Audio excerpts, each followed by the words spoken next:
Sveiki visi įsijungę šį video. Pradedame naują formato turinį Budoros klube, tai kurio metu pristatysim trenerius, pristatysim žmonės iš sporto pasaulio. Tai pirmo pokalbio metu mes turim mūsų mėgiamą Kiokušin karate trenerę Emiliją Gataveckaitę. Os. Emilija, ar tu turi kameros baimę? Turiu, neslėpsiu, bet tikiuosi viskas bus gerai. Aš manau, šitą pokalbio metu kažkaip gal atsipalaiduosim, nes man irgi gal šiek tiek nėra labai jauku. Čia pas mus kelios kameros stovi ir jos visos filmuoja. Bet norėčiau, kad tu pristatytum, kas tu esi, iš kur tu kilus, kaip atsiradai Budorai, ar čia pradėjai sportuoti, ar... Gerai, taip gal neišsiplėsti stengsiuosi. Aš esu Emilija, Budorai treniruoju kelintus metus. 5. Iš tikrųjų pasimečiau, taip bėga tie sezonas po sezono ir iš tikrųjų tiksliai net nežinau, 4. arba 5. Taip, tai karate kelią pradėjau Budoros klube pas klubo įkūrėją Donatą Imbrą, jis buvo mano pirmas treneris. Paskui tęsiau treniravimas kitam Vilniaus karate klube ir baigusi mokslus grįžau čia dirbti. Pratau. Matau, turi ilgus lakuotus nagus.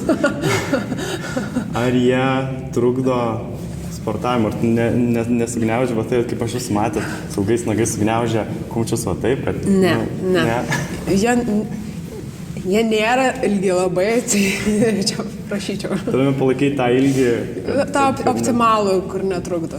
Kad galėtų mušti makivarai ir nesusižeisti, taip. Taip, kad moterys merginos, tos, kurios negali gyventi be nagų, tai tikrai gali atsportuoti Kiokušin karate su nagais, ne, ir gražiai atrodė. Emilija, tai kada tu pradėjai karate? Iš tikrųjų, tai pradėjau sąlyginai vėlai, žiūrint, kokio amžiaus dabar vaikai dažniausiai pradeda sportuoti, kokio amžiaus pas mus pradedantieji ateina. Pradėjau 14. Tai taip sąlyginai vėlai. Sąlyginai vėlai.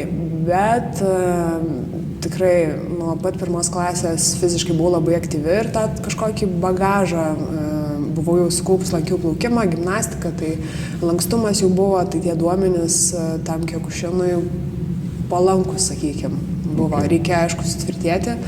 Tai karate tikrai davė tą, bet taip gal sakau, ne visai nuo nulio pradėjau, nes kažkokį bagažą turėjau. Sėdėjau virvutį ten, kurie... Iš anksto, ne? Jo, tai tas buvo pliusas. Nesakau, kad buvo lengva, bet... Sportas buvo visą laiką tavo gyvenime. Taip, sportas, šokiai, esu jogą lankiusi, gimnastiką kokius 6 metus, tai... Šokėja esi? Kitam gyvenime. Sakai, jau gimnastiką lankėjai, aš labai daug komentarų susilaukiu, kad čia jeigu padaro virvutę, tai jau tikrai gimnastiką lankė. Ne, tai kaip tavo atveju, ar čia reikia gimnastiką lankyti, kad padarytum virvutę? Ne, nereikia gimnastikos lankyti, kad padaryti virvutę, reikia daryti virvutę kiekvieną dieną. Nuoseklus, sunkus, juodas darbas. Aš vaikus truputėlį paerzinu, mokinius savo, sakau, dabar aš jums noriu pasakysiu paslaptį, kaip padaryti virvutę. Visi taip suklūsta, sakau, daryti kiekvieną dieną. O, tai tokia reakcija iš karto, kad paslapties, kur čia... Bet taip yra, kas skiria laiką dėmesį, tas ir padaro. Jo, aš irgi noriu, kad gyvenime būtų kažkoks stebuklingas mygtukas, kurį paspaudi ir gaunasi. Taip, susitvarko problemas, vienu žodžiu, ten išsisprendžia dalykai iš karto, bam, numetu riebaliuką, raumenis priaugo. Taip nėra. Nėra, nuoseklaus, sunkaus darbo metu tas viskas atsiranda. Taip. Supratau. O kieno pastumėta, kas tave, ar tu pati sugalvojai karate, pamatai kažkur? Tikrai pati nesugalvojau. Į karate atvedė tėtis, kuris nuo labai seniai, dar kai tik prasidėjo visas Kiokušin visa plėtra Lietuvoje, jis tada pradėjo prieš daug metų. Taip, tai jisai atvedė į karate. Iš tikrųjų, tai per miglą taip atsimenu tą laiką.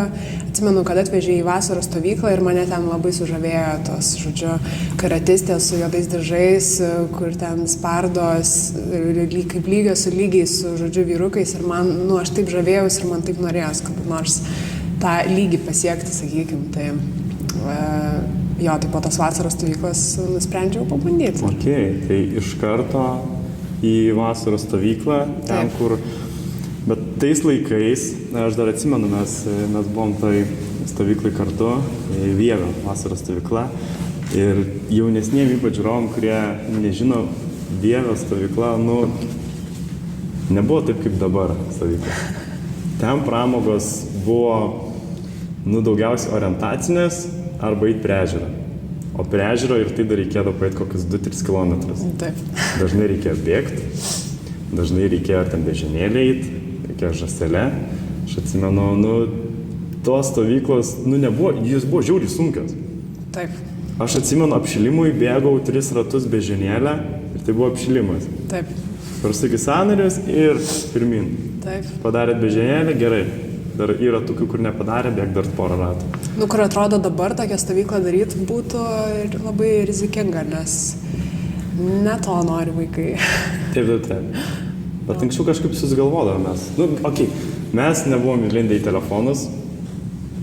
Tiesa. Tai, ir neleisdavo šiaip mums telefono naudotis, bet kažkaip...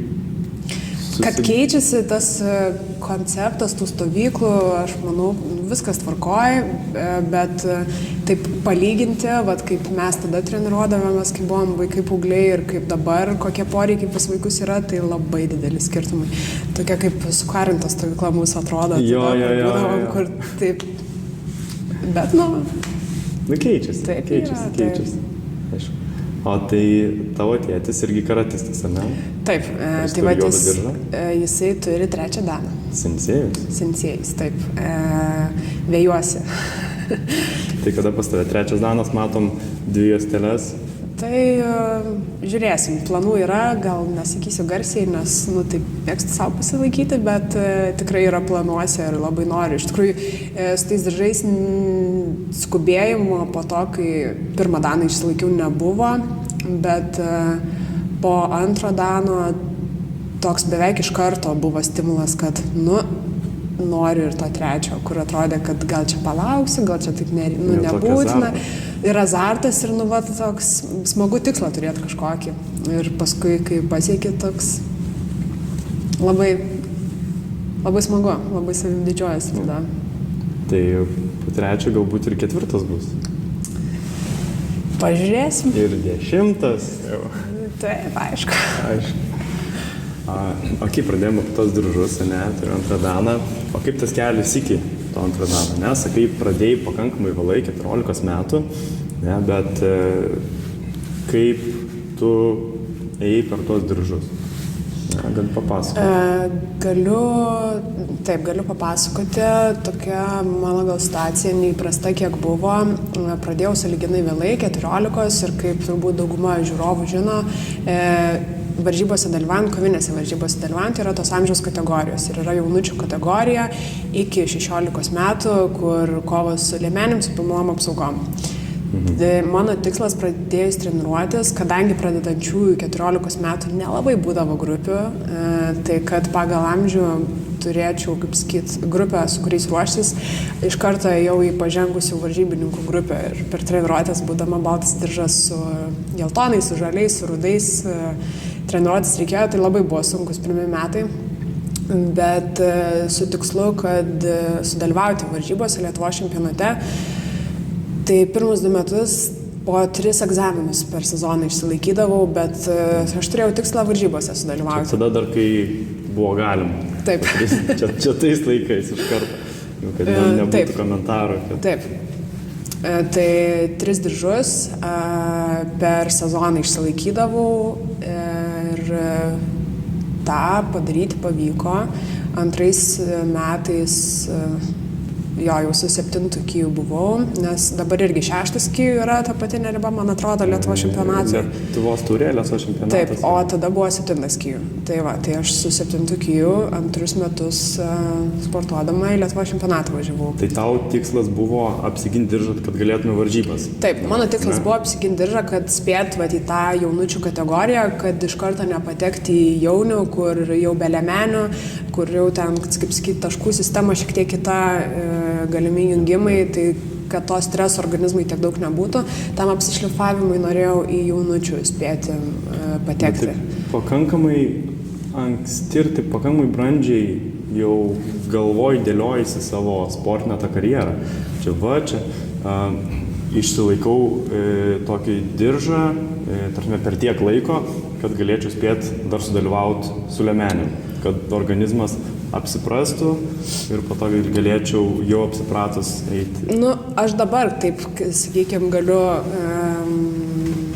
filosofuoti ir kalbėti, kodėl tas ar anas buvo, bet iš tikrųjų tai man buvo 14 metų ir man tą planą sudėliojo mano tėtis ir mano treneris. Tai aš dabar suprantu, kodėl tai dabar buvo. Supranti, ne? Nu taip, bet vėlgi ten, kai 7-8 metų vaikai pradeda, jie turi vieną, kaip sakyti, suvokimą, gebėjimą susikaupti, atminti ir taip toliau, ir taip toliau. O 14 metų, aš tokia moksliukė, sakykime, moksliukė. Tavo technika nebuvo problema? Man technika nebuvo problema niekada. Iki, sakykime, juodų diržų, kur ten jau kiti kriterijai, ne tik kaip tu tą techniką atlieki, bet tikrai nebuvo problema. Ruošdavausi pati, pasiruošdavau, pavadinimus išmokdavau, tai,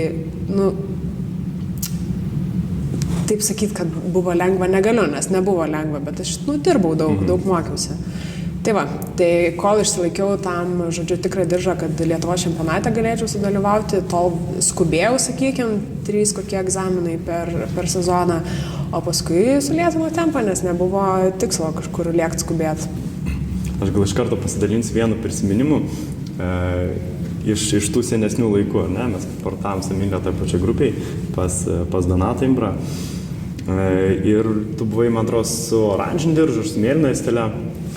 Ir sako treneris, gerai, išmokai techniką su diržu. Stoja, išmokau. Tai gerai, mokys kitą. Tai ir kitą išmokau. Tai mokys sekančią. Tai man kažkaip tas įstrigo, kad, mes mokydavomės techniką, man tikrai sunkiai įlyzdavo į galvą ir aš sėdėdavau ir droždavau tuos smūgius, darydavau prieš veidrodį namuose, ten hidžiate Jordan, ten 10 kartų, tai sakau ir tada per darbą, per kelias savaitės jau įeina ir raumenų atmintis, ir smegenų atmintis. Taip. Tai kažkaip tau, kaip suprantu, nebuvo tokios problemos? Nebuvo. Čia gal yra, tas, sakau, kažkiek kas duota, gal, žinai, dievulio, kur, taip kažkaip išmokau ir tiek žinau, bet ir, turėjau mokytoją namuose, tėtį, kur tikrai eidavau ir klausdavau, ir katas mane, jisai visas yra išmokinęs, ir, tikrai dėl to man ruoštis buvo lengviau negu tau, pavyzdžiui, nes aš turėjau namuose pas ką pasiklausti. Bet taip, aš irgi atsimenu, kad buvau gal su mėlyna juostelė ir mėlynu diržu ir berniuką už save ten 5 metais jaunesnį mokiau geltono diržo technikos. Žemesnis diržas mokiau šitą diržą. Taip. Tau ta trenerės gyslelė jau tuo metu. Matomai. Toks saugantis projektas iki šių dienų. Taip. Ok. Tai ta pradžia buvo pas tave, palyginus, kaip, nežinau, lengva gal, ne tokia sunki, nes taip per diržus praėjai, varžybose tu irgi, negaliu, kiek aš pamenu, nebuvo labai sunku, netreniruotės sunkas. Tikrai buvo, aš tave pertrauksiu, tikrai buvo labai sunku. Tu buvai toj varžybininkų grupėje, kurią aš atėjau būdama baltas diržas ir buvau vienintelis baltas diržas. Buvo labai sunku, taip iš tikrųjų labai dramatiškai, aš visus diržus savo turiu pas save pasidėjus, spintai, dėžiai. Ten mano balto diržo žodžiu, kraujo krešulių dėmelių yra. Nu, ten nusidaužai krumplius, bet taip, tai čia normalu, bet ta tokia simbolika. Iš tikrųjų, tai buvo labai, labai sunku.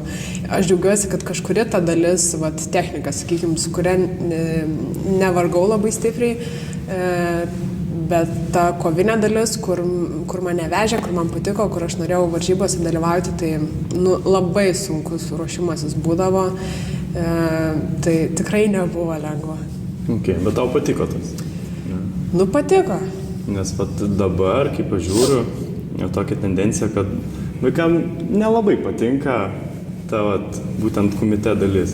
Ne, aišku, ne visiems, bet kuo toliau, tuo taip vis mažiau su to susidūrė. Tikrai nedaug vaikų yra.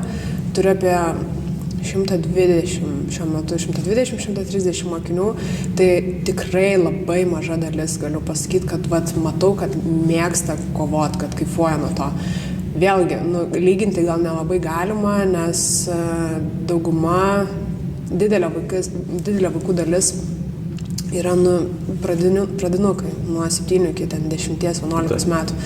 Tai aš galiu suprasti, kodėl jiem nepatinka, kai jiem skauda, kodėl jiem nepatinka, kai jiem labai sunku ir panašiai. Kur jau yra vyresnė, jie jau kitaip masto, kitaip žiūri. Nes aš galiu pasakyti, man irgi nelabai patiko, kai mane kapodavo, taip galima pasakyti, vyresni, nes man, buvau galbūt lėtesnis, galbūt man sunkiau sekdavosi, kai anksčiau veiksmai iškelt koją, nepadarydavau aš tos virvutės ar špagato kaip dabar. Tai tikrai suprantu, kad sunku ir kad skauda ir kad nepatinka, nes man irgi nelabai patiko. Bet su tuo aš užaugau ir kažkaip prisijaukinau tas kovas. Taip, ir dabar irgi skauda.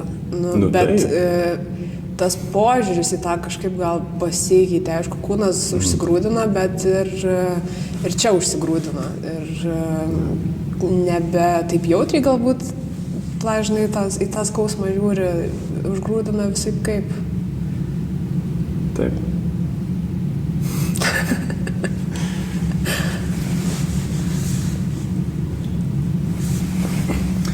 O su kokiais dar sunkumais susidurdavai? Gerai, technika būdavo ne problema, ar ne? Kovos su vyresniais, ar ne, su manim, su kitais mokiniais, ar ne, Donata, būdavo labai sunku sportuoti, ne? Su kokiom dar problemom susidurdavai, ar tas amžius, kad atėjai, tai pakankamai vėlai 14, ne? Net nežinau, kaip išsireikšti, su kokiam dar problemom. Man labai visada būdavo sunkus pasitikėti savim ir čia asmenybės savybė tokia ir gal tas, kad sportuodavau labai, gerokai labiau už save pažengusių grupiai, tai toks visada būdavo, kam sekas geriau, kas ištvermingesnis, kas stipresnis, ten, kad per treniruotę laimėti kovą būdavo be šansų ir toks nuolatinis, tarsi nežinau, kaip man sekasi, pasitikrinti galiu tik per varžybas, o ir per tas pačias varžybas. Kartais susitikdavau su tom merginoms, su kuriamis treniruodavomės. Jo. Tai ta savim pasitikėjimo turbūt klausimas pagrindinis, kur taip atrodo varžybose paeina kortą, pasiseka, bet ar čia tikrai aš čia gera, ar čia man netyčia tokie vidiniai kažkokie vidinės diskusijos. Nuolatinė kvestionavimo. Taip. Nes, sakykime, klube, toj varžybiniai grupiai normalu, būdavo tie pagrindiniai sportininkai, kurie perspektyviausi, varžybininkai perspektyviausi, kurie ruošdavosi tiem, sakykime, rimtiem startam ir tada būdavo kiti, kurie eina kaip partneriai kovom, kaip, žodžiu, pagalba jiems besiruošiant. Tai aš niekada nebuvau grupėje, kuri aš ruošdavausi varžybom, bet, sakykime, tas dėmesys pagrindinis eidavo kitur į tuos perspektyvesnius, nes, kur yra rudas diržas, kur yra geltonas diržas, kuris sportuoja ten 2 metus, žinai. Tai va, tai keistai buvo, aš iš tikrųjų keistai atsimenu tą. Ar tu jausdavais atstumta galbūt šiek tiek? Gal taip neįvardinčiau, iš tikrųjų man gal visai patiko tas, nes man tada lūkesčių nekeldavo didelių. Nekeldavo tokio didelio streso, ne? Aš tą streso prisikeldavau pati savo, tai čia viskas. Nes aš atsimenu, kai ruoždavomės, irgi pakankamai didelis dėmesys buvo man Lietuvos čempionatuose, ten ir svorį sužiūrėdavom, kad nereikėtų ten susikauti vieni su kitais iš savo klubo. Ir taip, jeigu jau ten prasleidai jausi, jau Vilnių išrašo treneris, jau to nenori, žinai, jau darai kažką. Jo, toks stresas irgi vidinis buvo labai didelis, jau tikis iš tavęs, kad tu kad nepralaimėk ir kad ne gerai sukovok, bet tu gerai sukovok ir tu dar laimėk. Ir tu gerai laimėk. Jo, tai tą aš tikrai labai, labai puikiai atsimenu. Tai va, tai jo, tas, kad iš išorės to lūkesčio kažkokia nebuvo, ramiau tam tikrą prasme galbūt buvo. Aišku, paskui tas lūkestis atsirado, kai metai iš metų man vis kažkaip pasiseka ir tada jau, kaip sakyt, pasiruošimas tas eidavo dėmesys ir į mane. Tai, Sakai, pasiseka, bet ar čia nebuvo toks įdirbio dalykas? Tu labai daug ir labai sunkiai dirbai su labiau pažengusiais už save. Ne, tai čia, gal žinai... Taip, aš čia nusivertinu. Tai kokios tos tavo sėkmės buvo? Kokios sėkmės buvo? Kokios tos tie pasisekimai, apie kuriuos kalbi? Pasisekimai. Šiaip iš tikrųjų labai didžiuojasi ir kartais pačiai gal sunku kiek patikėti, bet taip, 2 metais, kaip sportavau, tapau Lietuvos vicečempionė ir Europos vicečempionė. Tiesiog kukliai. 2 metus pasportavau. Taip, nesitikė, taip ir dėl to verčiasi liežuvis pasakyti, kad pasisekė, bet aš suprantu, kad buvo įdėti darbą ir iš tikrųjų dabar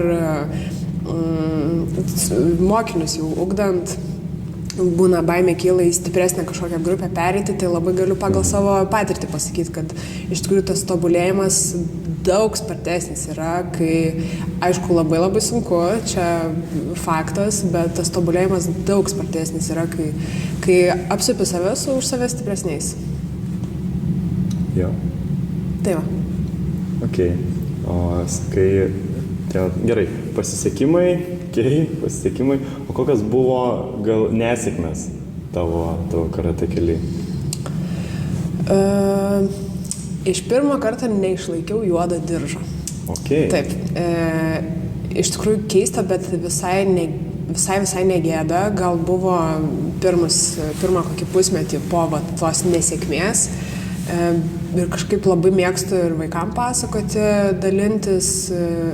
Taip, tai neišlaikiau pirmo dano. Iš pirmo karto man buvo 18 ar 19.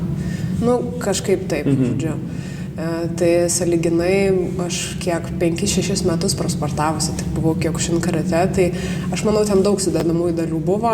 Faktas, kad ir labai jauna, ir natūraliai gal tas kūnas netiek įgūdžių įgavęs ir sutvirtėjęs, kad, sakykime, galėtų sakyti taip verta juodo diržo. Tai, daug dalykų. Bet taip, neišlaikiau pirmo dano iš pirmo karto.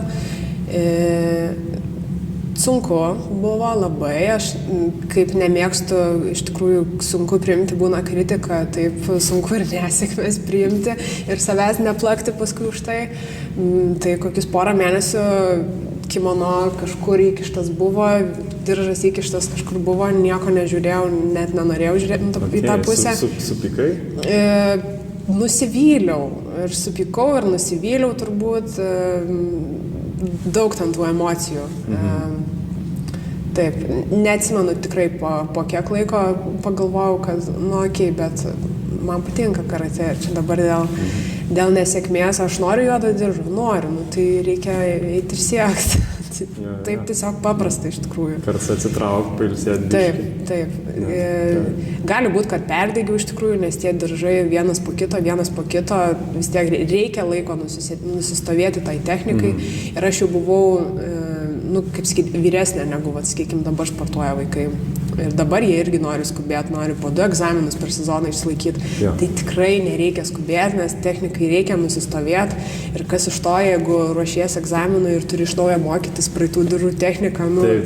Vat aš irgi norėjau sakyti, dabar jaunimas nori užsihypina ir tada jau varo per diržus vieną diržą, aš laikiau, iš karto per treniruotę kitą savaitę. O kada mes ruošimės, kada mokysimės naujo diržo techniką, naujo diržo katą, ne? Ir po to patys būna mokosi ir ten jau ruošiasi, kaip sakoma, spamint per diržus. Labai faina, kai vaikai nori mokytis, nori vis kažko naujo, bet tas pasikeitusi diržo spalva neturi būti vienintelė motivacija sportuoti, nes kad reis ir laikysis tos diržus, vis tiek bus negana ir neužteks ir kam tada gaišti laiką.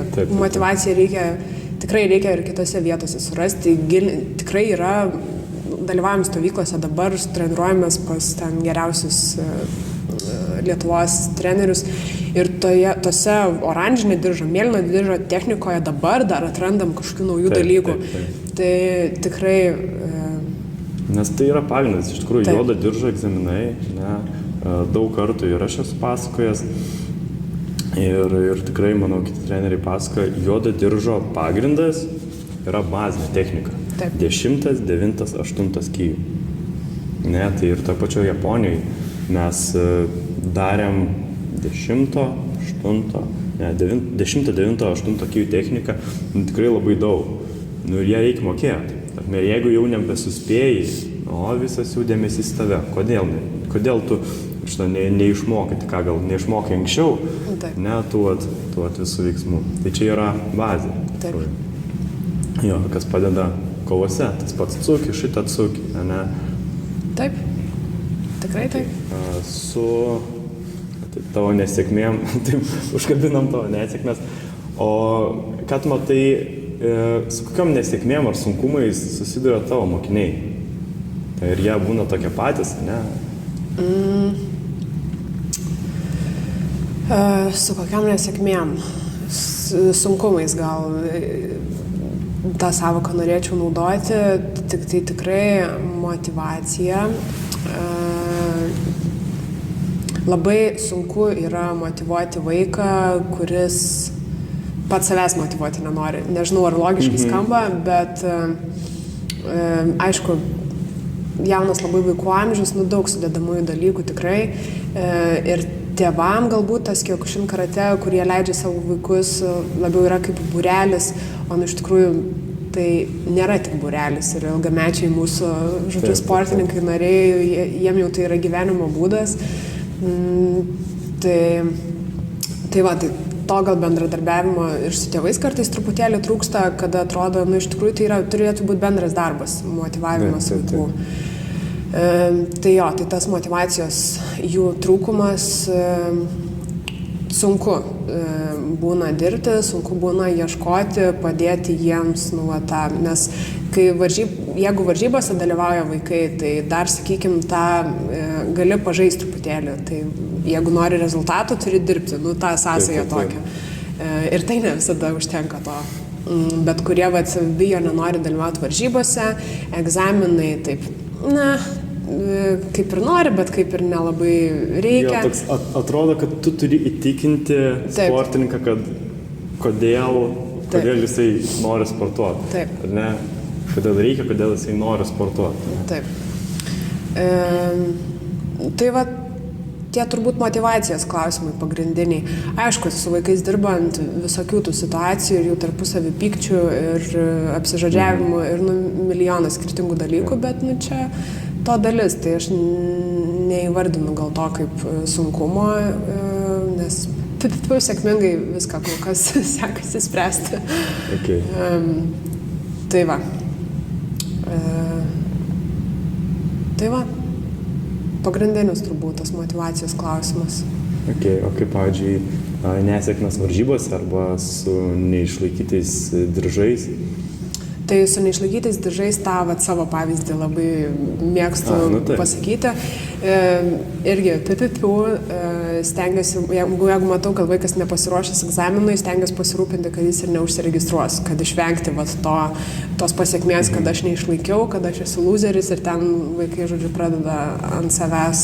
Taip, todėl mes ir darom šitos bandomuosius egzaminus, kad vaikai pasižiūrėtų, įsitikintų, ar jie gali, ar negali, dar nepasiruošę, galbūt reikia skirti laiko ir kur skirti dėmesio ir laiko, ten stovėsimas, stovėsimas. Taip.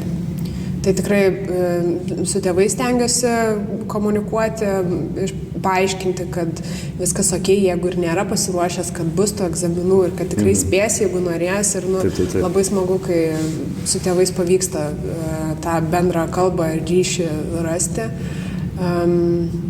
Tai va, o taip, jeigu neišlaiko, tai dalinuosi savo patirtim, klausiu klausimų, ar tau patinka karate, ar tu sportuoji tik dėl diržo.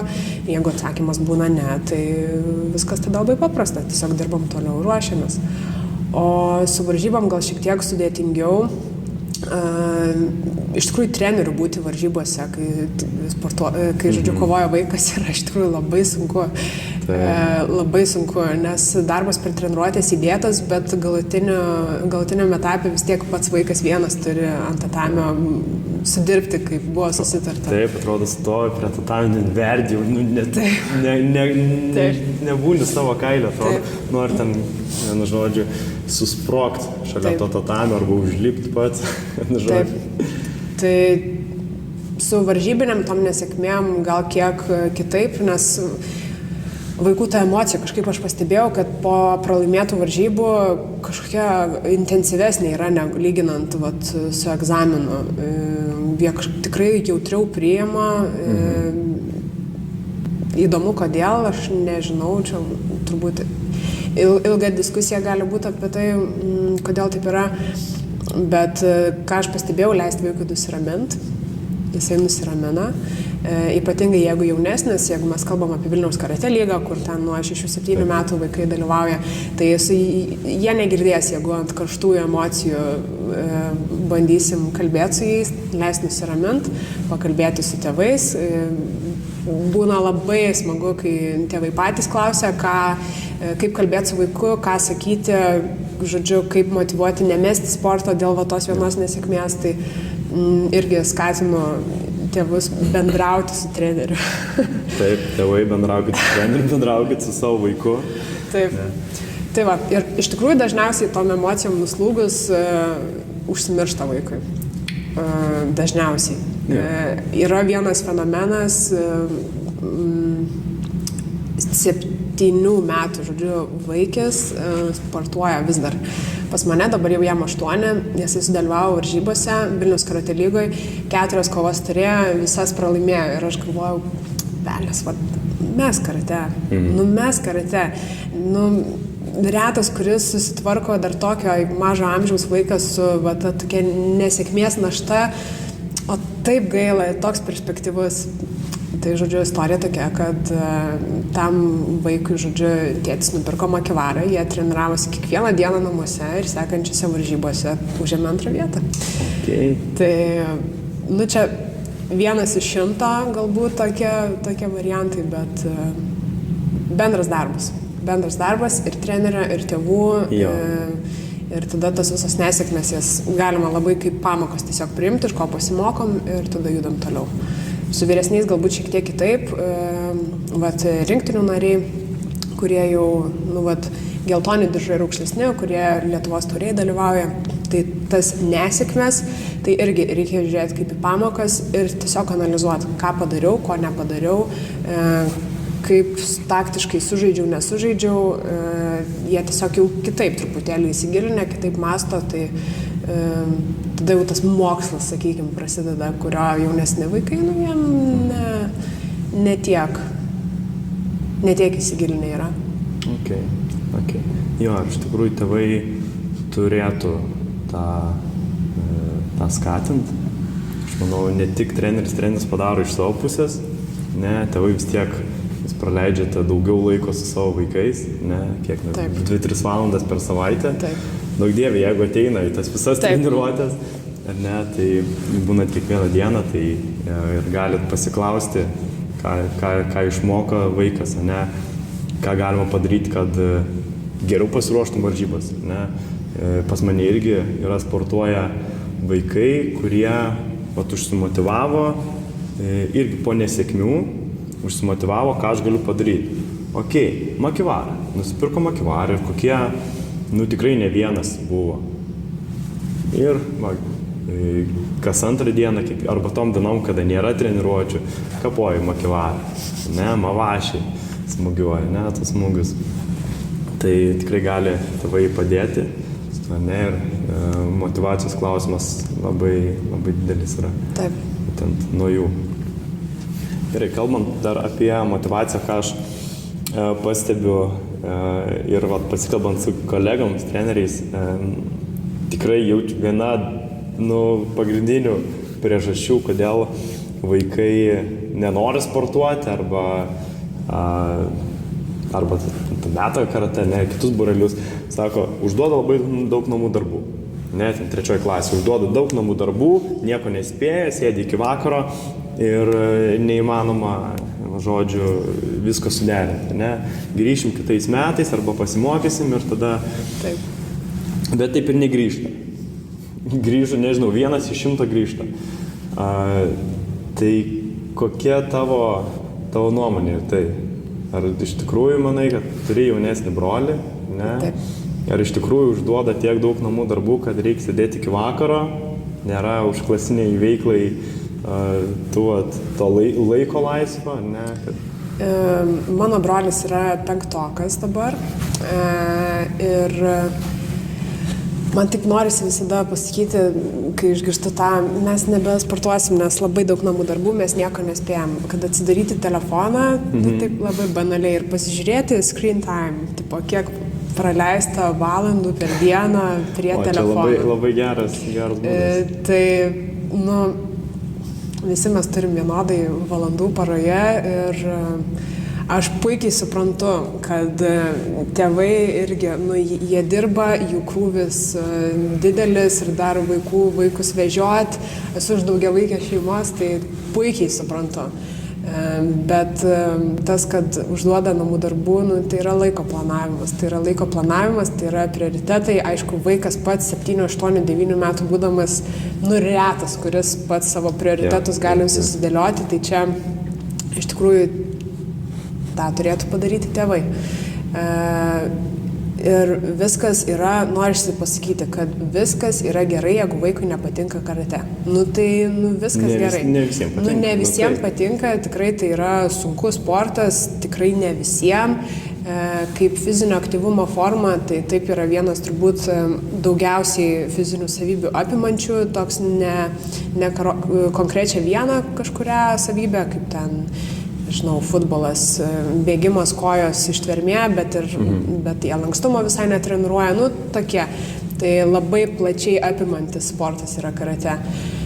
Tai viskas gerai, jeigu netinka, bet tada pakeisti kažkokių kitų būrelių, bet būtinai sportinių. Ir aš visada džiaugiuosi, jeigu vaikas meta karate, bet atranda kažką kitą, kaip futbolą, kaip krepšinį, kaip kvadrato būrelis, svarbu juda,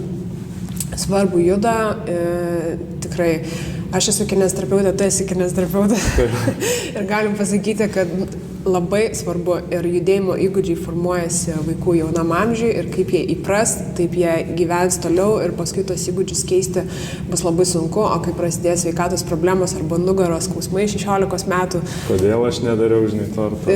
Tai, tada jau įmanoma, bet daug sunkiau yra tą keisti. Tai svarbu judėti ir nemanau, kad yra didelis kosmosas rasti 2 valandas per savaitę pajudėti. Tikrai taip. Tai sakai, sportas ir akademinė veikla yra suderinami. Taip, tikrai sakau. Taip. Kaip tu pati tai suderini? Kaip suderinau? Iš tikrųjų, tai kai į 12 klasę pradėjau, atsimenu, nuėjau pas savo trenerį ir pasakiau, kad aš šiemet nedalyvausiu varžybose, nes noriu save atsidėti mokslą. Aš atsimenu tą momentą ir tą jausmą, kurį aš turėjau tada, tai taip iš dalies tai buvo baimės pilnas akis, kad 12 klasę baigsiu mokyklą, niekam neturiu laiko, čia reikia sėdėti knygas ir kišus nosį nuo ryto iki vakaro. Bet kitas dalykas buvo, kad aš baimę turėjau, kadangi jau patekau į suaugusių tą N18 ir kai sportuoju tik 4 metus, man tas labai labai didelį stresą kėlė. Tai tie mokslai buvo iš tikrųjų kaip atmazas, taip pasakysiu. Tai va, bet žiūrint atgal ir atsimenu, paskui 20 metų dalyvavau U22, tada dar jaunimo kategorija buvo, dabar jau liktais nebėra jos. Tai atsimenu, galvojau, velnias, aš praradau 2 metus varžybų dėl savo baimės. Dėl tos kažkokios įsivaizdavimo, kad čia šį knygas turi būti įlindus, nes, tikrai galėjau suderinti ir tą gailestį labai labai gerai atsimenu, kur jaučiaus, kad praradau 2 metus, kad padariau kelis žingsnius atgal per tos 2 metus, nors sportavau, tiesiog nedalyvau varžybose, kas, aišku, tų treniruočių kiekis šiek tiek didesnis, kai varžybom ruošiesi, bet labai gerai atsimenu tą gailestį savo. Tikrai galima suderinti. Okay. Ir universitete mokiausi, medicinos fakultete buvau ir pavyko kažkokiu būdu ir mokytis anatomiją, lotyniškai visus kaulus ir į treniruotę nueit po to. Okay. Ja. Mūsų kolega Tomas Lukaitis parašė straipsnį apie ar namų darbai trukdo akademiniai veiklai. Žodžiu, ir sportas ir namų darbai yra suderinami, tiksliai nepamenu, bet description'e, video aprašyme bus nuoroda, įdėsim, galite paskaityti, 5 dalykai, kodėl namų darbai ar akademinė veikla ir sportas yra suderinami, ir kognityvinės funkcijos formuojasi, tas pas laiko planavimas, tu ateini iš mokyklos pavargęs, nueini į treniruotę, pasportuoji arba lauke pabūni, porą valandų pasportuoji, atsigauni, kūnas pavargsta, bet galva pailsi. Kažkoks toks refreshas ir iš karto gali toliau susikaupti savo tas akademinės veiklas. Dar viena tokia taisyklė, gal taip įvardinčiau, moto, kuri man mama turbūt sakydavo, kuo daugiau darai, tuo daugiau padarai. Tai jeigu tu užpildai savo dienotvarkę, tai ir padarysi darbus. O jeigu, čia pagulėsiu ant sofos biškį. Kartais to reikia, bet... Reikia mokėti atsipalaiduoti, tikrai taip, bet ne per dažnai. Labai lengva užsigulėti. Labai lengva užsigulėti, jo.